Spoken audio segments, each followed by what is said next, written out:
Hello दोस्तों, नमस्कार। तो इस वीडियो में हम आपको बताने वाले हैं कि अभी हाल ही में महाराजा कॉलेज जो कि अब महाराजा छत्रसाल बुंदेलखंड यूनिवर्सिटी बन चुका है और इसके इनरोलमेंट एवं एडमिशन फीस जमा करने की अंतिम तिथि 17 जनवरी 2022 है। और यहाँ पे हम आपको बताने वाले हैं कि इनरोलमेंट फीस एवं एडमिशन फीस कैसे भरें। जो फर्स्ट ईयर स्टूडेंट हैं वो, चलिए यहाँ पे हम आपको पूरी बताते हैं। तो यहाँ पे आपको महाराजा college.in पर जाना है, जो कि UTD की ऑफिशियल वेबसाइट है। और यहाँ पे जो भी UTD के स्टूडेंट हैं वो यहाँ पे उनकी पूरी जानकारी मिलती है। तो यहाँ पे आप जैसे ही जाएंगे इनरोलमेंट एंड एडमिशन फ़ीस पर, यहाँ पर जैसे ही आप इनरोलमेंट एंड एडमिशन फ़ीस पर क्लिक करते हैं, यहाँ पे आपके लिए इनरोलमेंट फ़ीस एवं रजिस्ट्रेशन करना है। तो यहाँ पे जैसा कि आप देख रहे हैं, यहाँ पे चूँकि by default UTD Maharaja Chhatrasal Bundelkhand university है, यहाँ पर 2022 और यहाँ पे आपको कोर्स सेलेक्ट करना है। यहाँ पे जैसे ही आप यहाँ पे कोर्स सेलेक्ट करते हैं, आप चाहे BA हो या BSc या MA या MSc या BCom या MCom, या आप कोई भी डिप्लोमा कर रहे हैं, PG डिप्लोमा या UG डिप्लोमा कर रहे हैं, तो आपको वो सिलेक्ट करना है। जैसे आप यहाँ से मान लो आप BA कर रहे हैं, तो आप यहाँ पे BA सेलेक्ट करेंगे और यहाँ पे आप अपनी करंट ईयर, यहाँ पे आप फर्स्ट ईयर करेंगे। यहाँ पे आप इसके बाद मीडियम, यहाँ पे मीडियम आप या जो भी मीडियम करेंगे, चाहे हिंदी या इंग्लिश, आप जिस मीडियम को यहाँ पे चूज करेंगे उसी मीडियम में आपको आपके एग्ज़ाम पेपर आएंगे। यहाँ पे आपको लिखना है मेजर सब्जेक्ट, यहाँ पे माइनर सब्जेक्ट, यहाँ पे ओपन इलेक्टिव, यहाँ पे वोकेशनल सब्जेक्ट।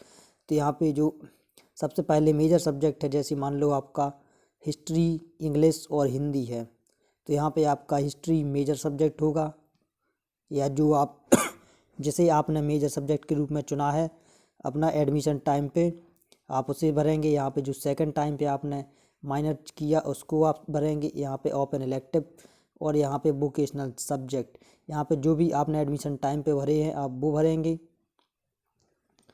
इसके बाद आप यहाँ पे फीस टाइप आप करेंगे MP बोर्ड,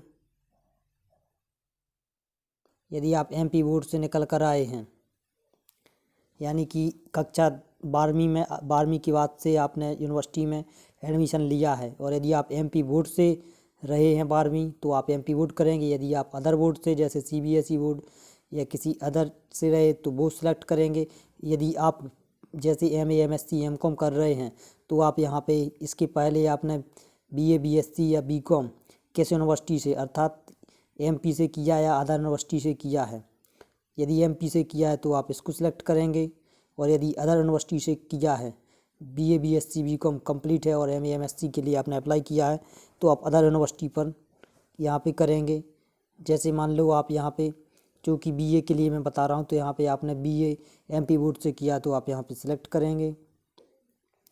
इसके बाद चूँकि बाई डिफ़ॉल्ट यहाँ पे 200 रुपये फ़ीस है नामांकन के लिए, और यहाँ पे आप अपना एप्लीकेशन नंबर डालेंगे। एप्लीकेशन नंबर वो जो आपका एडमिशन टाइम पे 12/10 से शुरू हुआ, रजिस्ट्रेशन नंबर वो डालेंगे। और यहाँ पे यदि आपकी फ़ीस चूँकि फर्स्ट टाइम 1000 रुपये लग चुकी है, और यदि आपकी एडमिशन फ़ीस 1000 से ज़्यादा है तो आप यहाँ पे वो 1000 के बाद की जो भी शेष राशि है यहाँ पे वो डालेंगे। यदि नहीं है कोई शेष राशि तो आप यहाँ पे बाई डिफ़ॉल्ट 0 रहने दें। क्योंकि मैं बता दूँ यहाँ पे आपके लिए, जैसे आप यहाँ पे देख रहे हैं आपकी जो प्रवेश शुल्क है, जैसे आप BSc कर रहे हैं या BCom या BA या MA MSc MCom, चूँकि ये फर्स्ट ईयर वालों के लिए हैं, जैसा कि आप यहाँ पे देख रहे हैं। यदि आपकी फ़ीस 987 रुपये है और आपकी 1000 फ़ीस जमा हो चुकी है पहले ही में, तो आपको यहाँ पे ये नहीं करना है। लेकिन यदि आपकी 1000 फ़ीस जमा हुई है और इसमें जैसे आप यदि माइक्रोबायोलॉजी या कंप्यूटर एप्लीकेशन से कर रहे हैं, तो यहाँ पे इसकी जो टोटल फ़ीस है 9043 रुपये है, तो इसके अलावा आपकी जो फीस रह गई है 1000 के बाद आपको वो पेमेंट करना है। ठीक इसी तरह से आपकी जो भी है, जैसे इसमें कंप्यूटर साइंस से या कंप्यूटर एप्लीकेशन से है तो आपको यहाँ पे जमा करना है। यहाँ पे मैनेजमेंट से जैसे 1016 है, 1116 है, तो आपके लिए शेष राशि जमा करनी है। इसी तरह से आप यहाँ पे PCM, BSc, BCom, MA, MSc, MCom third year, second और थर्ड की है इसी तरह से। और एक गर्ल्स के लिए अलग है, बॉयज़ के लिए और OBC के लिए, सभी के लिए अलग है। इस तरह से आप यहाँ पे देख लें। और यदि आपकी जो शेष राशि है तो आप शेष राशि लिखेंगे, नहीं तो आप जो है और इसकी फ़ोटो आपको हमारे टेलीग्राम चैनल पर मिल जाएगी। मैं यहाँ पे अपलोड कर दे रहा हूँ, अपने टेलीग्राम चैनल की लिंक भी आपके लिए मिल जाएगी यहाँ पे। चलिए अब आपको वहीं पे वापस करके बताते हैं। तो यहाँ पे जैसे कि यदि आपकी शेष फीस है तो आप यहाँ पे लिखेंगे, और यहाँ पे जो डाटा चार्ज है वो आपका 20 रुपये कटेगा एक्स्ट्रा।